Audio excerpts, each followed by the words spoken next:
अस्सलामुअलैकुम। As you know my name is Hamza Tariq and you are watching my YouTube channel.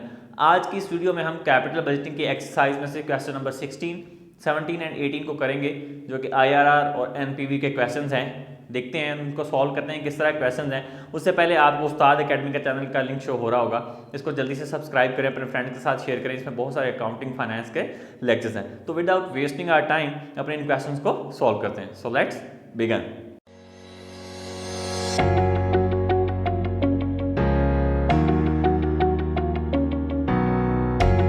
Question number 16 है, आपको भी show हो रहा होगा, मैं इसको रीड आउट करता हूँ। Long term investment decision IRR method, Billy and Mendez Jones have $25,000 to invest on an average. They do not make any investment that will not return at least 7.5 per year.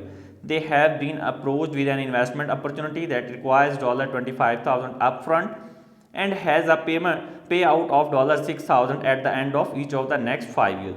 Using the internal rate of return method and their requirements determine whether Billy and Mendes should undertake the investment.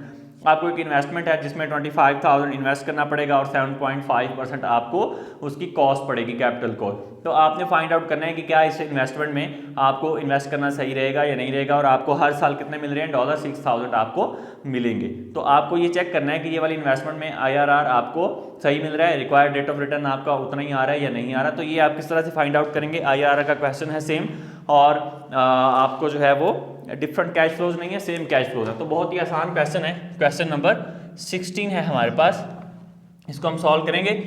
यहाँ पे मैं इसकी कुछ चीज़ें लिख देता हूँ, जिसमें आपको इनिशियल इन्वेस्टमेंट गिवन है, ठीक है।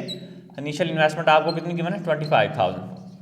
सो कन्फ्यूजन क्रिएट नहीं होगी। और आपको उसका कॉस्ट ऑफ कैपिटल भी गिवन है, ठीक है, कॉस्ट ऑफ कैपिटल, जो कि आपको IRR फाइंड आउट करना, लेकिन इसने दिया 7.5%। इतनी होगी तो प्रोजेक्ट को एक्सेप्ट करेंगे, अदरवाइज हम इस प्रोजेक्ट को रिजेक्ट कर देने वाले हैं, ठीक है। तो चले, और आपको CF कितना मिल रहा है, कैश फ्लो आपको मिल रहा है 6,000 का हर साल। अभी यहाँ पे हम इसको सॉल्व कर लेंगे। इसमें अब हमने सबसे पहले फाइंड आउट करना है कि ये हमारे पास कितना आएगा। तो मैंने आपको बताया हुआ है कि जब भी आपने फाइंड आउट करना हो तो 25,000 इनिशियल इन्वेस्टमेंट को डिवाइड कर देंगे कैश फ्लोज पे, तो आपके पास एक अमाउंट आएगी जो क्या आएगी, 4.16। इस 4.16 को आपने अब present value factor table annuity में चेक करेंगे तो आपको जो है वो एग्जैक्ट रेट मिल रहे होंगे कि कितने % रेट आपको करीब करीब मिल रहा होगा। तो आपको एक इस अमाउंट पे एक 7% और एक 6% मिल रहा होगा, ठीक है। तो हम क्या करेंगे, यहाँ पे फिर हम सपोज कर लेंगे, सपोज 6%। आप एक दफ़ा 6% रेट लेके देख लें और एक दफ़ा 7%, जो कि आपको यहाँ से पता चलेगा। तो यहाँ पे मैं इसको सॉल्व कर लेता हूँ। Present value of annuity find out कर लेते हैं, किसकी, 6,000 डिवाइडेड बाय 0.06 रेट जो है फॉर्मूले के अकॉर्डिंग 1 - 1/1 + 0.06। पावर कितनी है, कितने साल तक के लिए उसने कहा है 5 ईयर्स तक आपको ये मिलेंगे, ठीक है। प्रेजेंट वैल्यू ऑफ एन्युटी 6,000 को 0.06 पे डिवाइड करें तो ये आएगा 1 lakh, okay. And then 1 minus, इसको सॉल्व करें, 1 डिवाइड बाय 1 + 0.06 की पावर लेंगे 5, तो आपके पास जो वैल्यू आएगी वो आएगी 0.7425 74 एंड 72। अब आपने क्या करना है, नेक्स्ट प्रोसेस पे चलेंगे। प्रेजेंट वैल्यू ऑफ एन्युटी के 1 लाख, अब 1 - 0.7472 करेंगे तो आपके पास एक वैल्यू आएगी जो कि 0.2528, ठीक है। अब आपने इसको इसके साथ मल्टीप्लाई कर देना है तो आपके पास एक वैल्यू जनरेट होकर आ जाएगी, प्रेजेंट वैल्यू ऑफ एन्युटी, जो क्या आएगी 25,280। ये आपने फाइंड आउट कर ली, ठीक है। अभी ये वैल्यू देखें, अगर इसमें से आप इनिशियल इन्वेस्टमेंट को माइनस कर दें जो कि 25,000 है, तो आपके पास पॉजिटिव वैल्यू जनरेट होगी, पॉजिटिव NPV जनरेट होगा, ठीक है। तो इसका मतलब क्या हुआ कि आपके पास एक पॉजिटिव वैल्यू आ चुकी है। अब आपको क्या चाहिए, एक नेगेटिव वैल्यू चाहिए, उसके बिलो आंसर चाहिए आपको, या दूसरे लफ्जों में आप ये कह लें कि आपको एक दफ़ा 25,000 से ज़्यादा अमाउंट मिल गई है, एक दफ़ा आपको कम चाहिए, ताकि फिर आप इंटरपोलेशन का फॉर्मूला लगा के इसको कैलकुलेट कर सकें। अब यहाँ पे हम सपोज कर लेंगे, सपोज 7%, 6% पहले लिया था, अभी हम क्या करेंगे, यहाँ पे 7% ले लेंगे। तो उसी तरह से प्रेजेंट वैल्यू ऑफ एन्युटी यहाँ पे आ जाएगा 6,000 divided by 0.07, 1 minus 1 over 1 plus 0.07 power है 5। कैलकुलेट कर लेंगे प्रेजेंट वैल्यू ऑफ एन्युटी। अब इसका जो हमारे पास वैल्यू बनेगी वो बनेगी 85,714। इसको कैलकुलेट करें 1 माइनस, तो प्रोसेस को कैलकुलेट किया जब हमने इस प्रोसेस को, तो आपके पास जो वैल्यू आएगी वो आएगी 0.7129।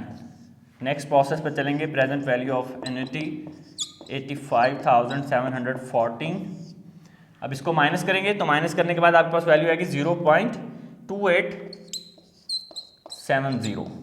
अब नेक्स्ट प्रोसेस इन दोनों को मल्टीप्लाई कर देंगे तो आपके पास प्रेजेंट वैल्यू ऑफ एन्युटी आ जाएगी जो कि 24,600 आएगी, 24,600।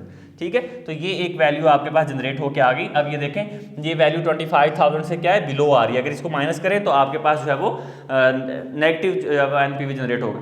अब क्या होगा कि अब दो वैल्यूज आपने फाइंड आउट कर ली। अब आपको क्या चाहिए, अब आप इसको इंटरपोलेशन का फॉर्मूला लगा के इसको सॉल्व कर सकते हैं।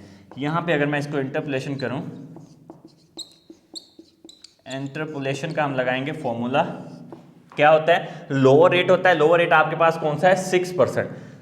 6 प्लस हमारे पास होती है higher rate minus lower rate, तो वो 1 ही आता है डिफरेंस, उसको लिखने की जरूरत नहीं है।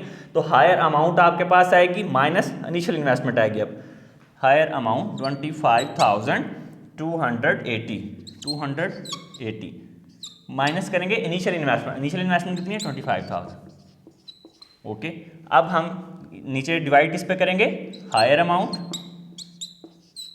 Minus lower amount. Lower amount 24,600। अभी हम यहाँ पे इसको कैलकुलेट कर लेंगे, आ जाएगा 6 प्लस, इसको कैलकुलेट करने के बाद ये बचता है 280 डिवाइडेड बाय, डिवाइड जो होगा ये होगा 680 पे, 680। अब अगर हम इसको डिवाइड करें, 280 को डिवाइड बाय 680 कर दें, तो आपके पास जो वैल्यू आएगी वो 6 में ऐड करने के बाद जो वैल्यू बनेगी 6.41। 6.41 आपके पास जो है वो एक वैल्यू जनरेट होकर आ जाएगी जो आपने फाइंड आउट की। एग्जैक्ट रेट आपके पास 6.41 आ गया। अब ये 6.41 क्या है, मैंने आपको कहा था कि उसने कॉस्ट ऑफ कैपिटल दी थी, उसने कहा था 7.5% आएगा। कॉस्ट ऑफ कैपिटल इतनी है, अगर इससे ज़्यादा हमें मिलेगी या तो फिर हम इस प्रोजेक्ट को एक्सेप्ट करेंगे या इतनी मिलेगी, अदरवाइज वो प्रोजेक्ट रिजेक्ट हो जाएगा। तो सिंपल वर्ड में ये वाला प्रोजेक्ट हमारा रिजेक्टेड है, इसको हम एक्सेप्ट नहीं कर सकते। ये है क्वेश्चन नंबर 6 उसने पूछा था। जल्दी से इसको नोट करें, फिर मैं आपको क्वेश्चन नंबर 16 किया, 17 और 18 करते हैं। क्वेश्चन नंबर 17 आपको शो हो रहा होगा, इसको आप डिस्कस करते हैं। IRR in investment type and cash inflows. Org enterprises accept projects earning more than the firm's 15% cost of capital. Org is currently considering a 10-year project that provides annual cash inflows of $10,000 and requires an initial investment of $61,450. Not all amounts are after taxes. Determine the IRR for this project is acceptable. सबसे पहले आपने IRR find out करना है कि acceptable होगा ये project या नहीं। कैश इनफ्लोज आपको मिल रहे हैं 10,000 के, 15% कॉस्ट ऑफ कैपिटल है और 61,450 आपकी इनिशियल इन्वेस्टमेंट है। ठीक है, तो अभी आपको क्या फाइंड आउट करना है, IRR फाइंड आउट करना है। सबसे पहली रिक्वेस्ट तो आप ये फाइंड आउट करेंगे। तो क्वेश्चन नंबर आपके पास कौन सा है, ये है 17 क्वेश्चन 17।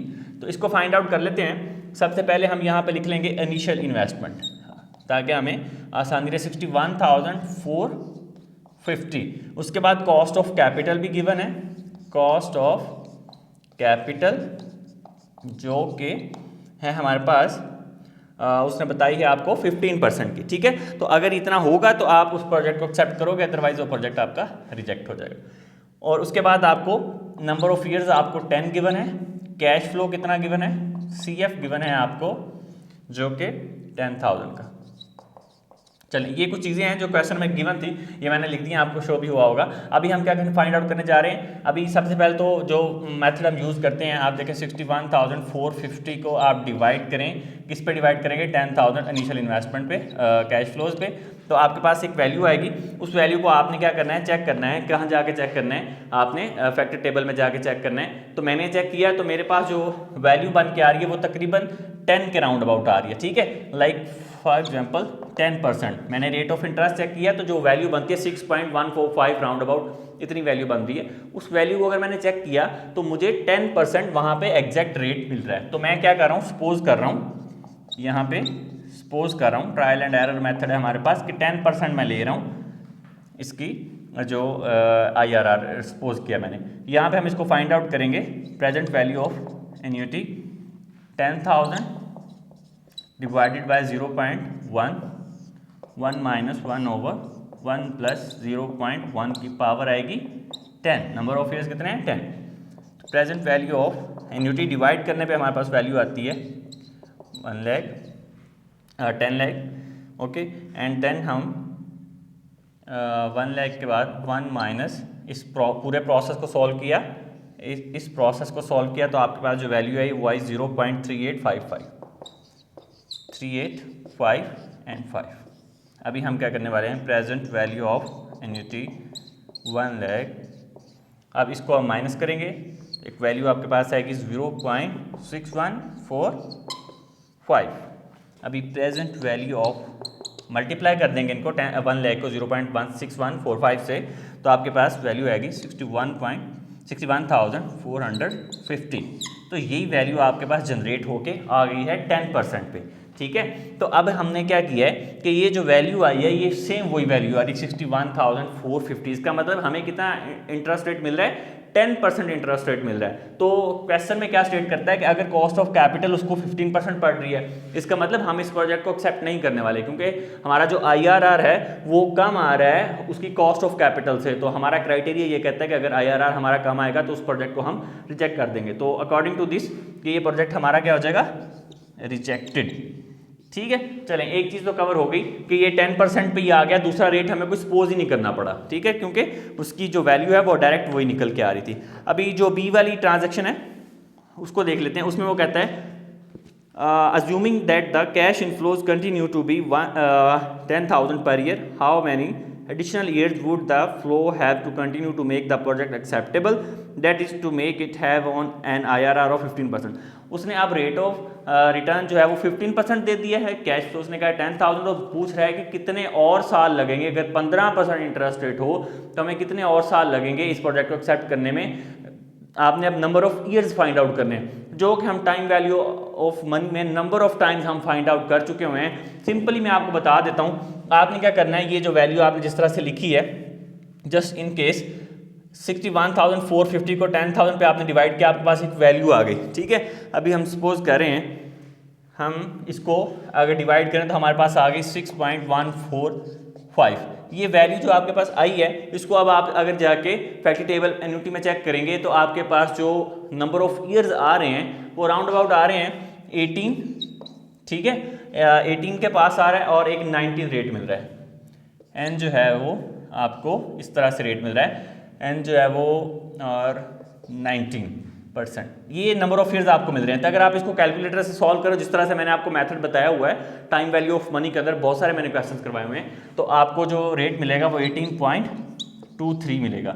नंबर ऑफ ईयर्स आपके क्या डायरेक्टली जो आपको निकल के आएंगे जो है वो यहाँ पे लिख दिया है, एन जो है number of years greater than 18 है एंड लेस देन किससे है, 19 से, ठीक है। और निकल के क्या आएंगे 18.23 नंबर ऑफ ईयर्स आपके पास एन निकल के आ जाएगा। ये आपने बेसिकली इसमें फाइंड आउट करना है। मेथड मैंने आपको बताया हुआ 100 दफ़ा करवाया है, उसको कर लीजिएगा। अभी नेक्स्ट लास्ट वाली जो ट्रांजेक्शन है उसको पढ़ लेते हैं। With the given life initial investment and cost of capital what is the minimum annual cash inflows that the firm should accept. आपको CF फाइंड आउट करना है। अगर इसको पढ़े, उसने कहा है लाइफ गिवन है, इनिशियल इन्वेस्टमेंट गिवन है और कॉस्ट ऑफ कैपिटल गिवन है जो उसने दी है 15%, ठीक है। What is the minimum annual cash inflow that the firm should accept. कौन सा कैश इनफ्लो होगा जो फर्म एक्सेप्ट कर लेगी इस प्रोजेक्ट के लिए। अब हमने क्या फाइंड आउट करना है, कैश फ्लो। तो कैश फ्लो फाइंड आउट करने का भी मैं आपको formula time value of money में करवा चुका हुआ हूँ, मैं फिर से बता देता हूँ। अभी हम ये कौन सी इक्वेशन कर रहे हैं, सी वाली, ये मैंने आपको बी वाली में बता दिया। तो सी वाली में हम क्या करें, कैश फ्लो फाइंड आउट करना है। तो कैश फ्लो में मैंने आपको बताया था present value multiply by r divided by, अभी आपने डिवाइड किसे करना है, वही सेम फॉर्मूला है 1 - 1 ओवर 1 प्लस आर की पावर है n। ये आपका ये सी एफ का फॉर्मूला है, इसके साथ आपने इसको फाइंड आउट कर लेना है।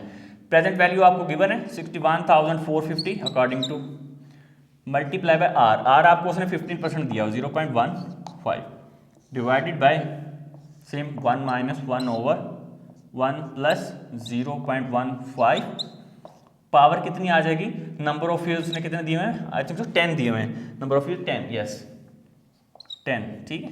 अभी सी एफ सारी चीज़ें उसने क्वेश्चन में दी हैं, तो उसने कहा कि अब आप हमें ये बताएं करके कि सी एफ फाइंड आउट करना। तो अब जब हमने इसको मल्टीप्लाई किया तो आपके पास वैल्यू आएगी 9217.5 डिवाइडेड बाय, अब इस पूरे प्रोसेस को अगर मैंने सॉल्व किया, इस पूरे को प्रोसेस को सॉल्व किया तो मेरे पास वैल्यू है कि 0.7528।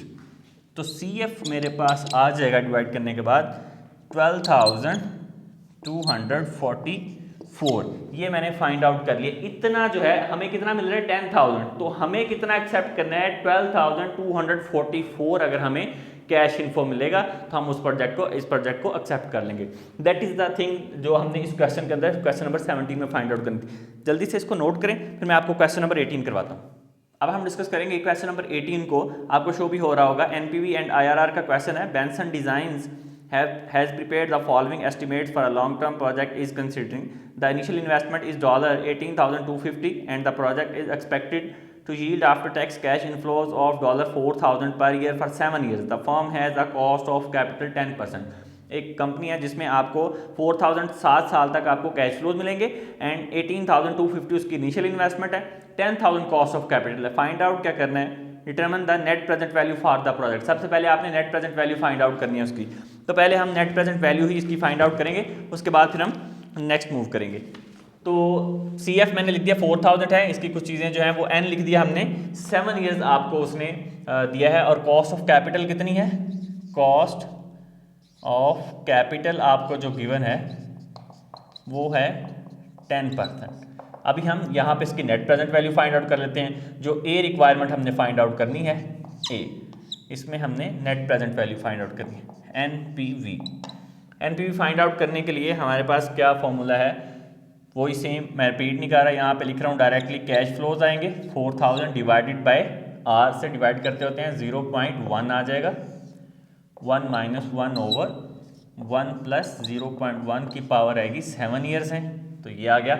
माइनस क्या करते होते हैं, इनिशियल इन्वेस्टमेंट जो कि है हमारे पास, इनिशियल इन्वेस्टमेंट उसकी है 18,250, सिंपल। अभी हम यहाँ पे इसको फाइंड आउट कर लेते हैं, नेट प्रेजेंट वैल्यू 4,000 को 0.1 पे डिवाइड करेंगे तो आपके पास कितना आ जाएगा 40,000। ओके, अब इस प्रोसेस को सॉल्व करेंगे, 1 माइनस इसको सॉल्व किया तो आपके पास जो वैल्यू आएगी 0.5131 माइनस करना है 18,250 को, net present value is equal, ये वही एनपीवी, ये प्रेजेंट वैल्यू ऑफ एन्यूटी का फॉर्मूला है ये वाला, ठीक है, कंफ्यूज होने की कोई ज़रूरत नहीं है। इसको आप मल्टीप्लाई करेंगे तो आपके पास 19,472 आ जाएगा। इन दोनों को मल्टीप्लाई करने से माइनस करना है इसमें से 18,250 को, तो एनपीवी कितनी आएगी आपके पास जनरेट होके, वो आएगी 1,222। ये आपके पास वैल्यू आ जाएगी 1,222 आपके पास जो है वो इनिशियल नेट प्रेजेंट वैल्यू आ गई, पॉजिटिव के अंदर आ गई। तो इसका मतलब क्या हुआ कि ये प्रोजेक्ट आपका जो है वो एक्सेप्ट हो सकता है क्योंकि इसकी वैल्यू जो है वो पॉजिटिव के अंदर है, ठीक है। ये हमने नेट प्रेजेंट वैल्यूज की फाइंड आउट कर ली। बी रिक्वायरमेंट के अंदर वो हमें क्या कहता है, बी रिक्वायरमेंट में वो हमें कहता है कि आपने फाइंड आउट करना है आईआरआर इसमें से, ठीक है, determine the internal rate of return for the project. अब हम आईआरआर फाइंड आउट करेंगे, आईआरआर हम सेम मेथड को यूज करते हुए फाइंड आउट करेंगे। बी पार्ट करना है, क्या फाइंड आउट करना है, आईआरआर। तो किस तरह से फाइंड आउट करते हैं, हम रेट को सपोज करते होते हैं। सबसे पहले आपने क्या करना है, अभी ज़रा क्विक मेथड को चेक करने के लिए कि इसका जो रेट है वो आएगा कितना, हमें कितना सपोज करना पड़ेगा। तो क्विकली हम ज़रा फॉलो करते हैं इसको। हमारे पास इनिशियल इन्वेस्टमेंट कितनी है 18,250, डिवाइड करेंगे इसमें से कैश इनफ्लोज पे, तो आपके पास जो एक वैल्यू आएगी जनरेट होके, उससे हमने चेक करना है कि इसका रेट कितना है। अब जब इसको डिवाइड करेंगे 18,000, अभी हम इसको डिवाइड कर लेते हैं, 18,250 डिवाइडेड बाय 4,000, तो वैल्यू आती है 4.56 मेरे पास। अब आप इसको अगर factor table present value annuity के फैक्टर टेबल में देखेंगे तो आपको जो रेट मिल रहा होगा वो तकरीबन आपको मिल रहा होगा 12%। कितना रेट मिल रहा होगा, ये जो वैल्यू है आपकी वहाँ पे 12% पे एग्जैक्ट वैल्यू आपको शो हो रही होगी, ठीक है। तो अभी आपने क्या करना है, इस 12% को आपने सपोज कर लेना है, सपोज 12%, रेट ऑफ इंटरेस्ट आप 12% ले रहे हैं, एनपीवी का फॉर्मूला लगाएंगे, प्रेजेंट वैल्यू ऑफ एन्युटी का फॉर्मूला लगा के हम इसको सॉल्व कर लेंगे। सिंपल, हमारे पास कैश इनफ्लोज कितने हैं, जो हमें मिल रहे हैं 4,000, 0.12 आ जाएगा, 1 - 1/1 प्लस 0.12 पावर आ जाएगी 7 ईयर्स है हमारे पास। प्रेजेंट वैल्यू ऑफ एन्युटी हम फाइंड आउट कर रहे हैं, तो आपके पास जो वैल्यू आएगी 33,333 आ जाएगी। 1 माइनस, इस सारे प्रोसेस को सॉल्व करेंगे तो आएगी 0.4523, ये वैल्यू जनरेट होकर आएगी। Present value of annuity same 33,333, तो माइनस करेंगे तो वैल्यू आएगी 0.5476। इस दोनों को मल्टीप्लाई कर देंगे तो आपके पास प्रेजेंट वैल्यू ऑफ एन्युटी आ जाएगी, जो कि आती है 18,253। अब ये जो वैल्यू आई है आपके पास, आपकी इनिशियल इन्वेस्टमेंट कितनी थी 18,250, आपके पास वैल्यू कितनी आ रही है 18,253। इसका मतलब ये है कि आपका जो आपको कॉस्ट ऑफ कैपिटल कितनी मिल रही है 10%, और ये आपका जो आर है वो कितना मिल रहा है 12%। तो इसका मतलब ये है कि आप जो है वो अगर फैक्टर टेबल से देखेंगे तो 12 ही आपका जो है वो आपको इंटरेस्ट रेट मिलेगा, और अगर आपने कैलकुलेटर से सॉल्व करना है तो ऑब्वियसली आपने 12% लिया है, ये 3 का डिफरेंस आ रहा है, तो आप 13% लेंगे, उसको कैलकुलेट करेंगे और उसकी इंटरपोलेशन करेंगे तो 12.01 कैलकुलेटर से आपके पास आंसर निकल के आ जाएगा। कैलकुलेटर से कितना निकले आ जाएगा 12.01%, ये आपके पास जो है वो रेट निकल के आ जाएगा। अगर आप इसको 13% पे भी करें और एंड देन तो 12% भी ठीक है, 12.01 भी ठीक है, तो आप इस तरह से भी इसको कर सकते हैं। तो इसका मतलब क्या हुआ, फाइनली उसने सी में पूछा हुआ है कि आपने ये बताना है कि प्रोजेक्ट एक्सेप्टेबल है या नहीं। पॉजिटिव कैश इनफ्लोज है, ये वाला जो एनपीवी है एक्सेप्टेड, ये भी आपका जो है वो 12% आ रहा है, आईआरआर ग्रेटर देन किससे आ रहा है कॉस्ट ऑफ कैपिटल से, तो ये प्रोजेक्ट भी आपका एक्सेप्टेड होगा। तो ये हमने यहाँ पे यही फाइंड आउट करना था। ये था आज के हमारे 3 क्वेश्चंस। कोई कंफ्यूजन है, किसी तरह का आपका कोई भी क्वेश्चन है तो आप पूछ सकते हैं, और कमेंट किया करें, ज़्यादा से ज़्यादा वीडियो को शेयर किया करें, लाइक किया करें, इसको अपने फ्रेंड के साथ शेयर करें ताकि वो भी इस एक्सरसाइज को सॉल्व कर सकें। तब तक के लिए अल्लाह हाफिज़, नेक्स्ट वीडियो तक के लिए बाय बाय।